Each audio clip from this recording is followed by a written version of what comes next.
Izikolo ezithathu eBhityi ziye zaba sisisulu sokuqhekezwa. Ephingilili primary kuqhekezwe izihlandlo ezingaphezu kwesithathu.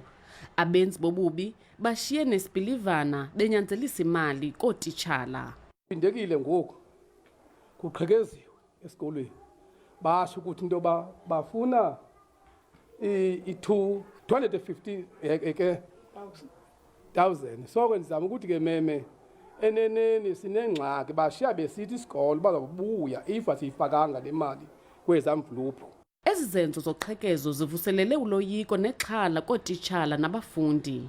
Soyikisela even ezititshala hlala apha ngoba kaloku aba bantu bazovandalize asibazi ngoba uba bafike ebusuku mhlawumbi nasemini bangafika iititshala ezilapha ke ngozifumaniseka uba azikhuselekanga.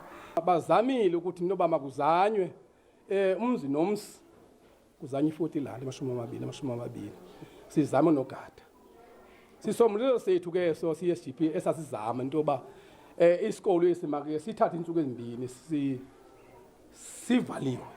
Zabayibona into ba nohulumente lento enzeka abasithandi ngoba kudala uhulumente esisengela phantsi. Luyaqhuba uphando kwaye ukwenziwa luqilima kukhuseleko kubonwa njengesisombululo sale ngxaki.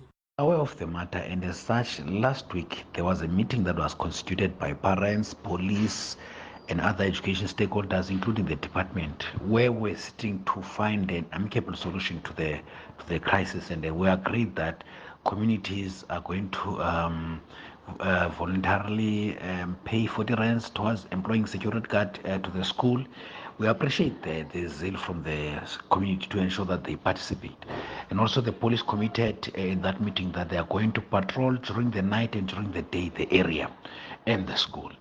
iBhityi yenye yendawo ezichazwe njengesiqhubu solwaphulo-mthetho. Kwiminyaka egqithileyo uluntu beluphilisa ubomi bentshontsho ngamadoda angaziwayo axhobileyo nazogquma ubuso ngebhalaklava ebulala iinkonde neenkondekazi aze adlwengule abasetyhini. Abanxevu bebekwadume nangokuba imfuyo. Kwiindaba ze-SABC ndingufundiswa Mhlekude eBhityi eMthatha.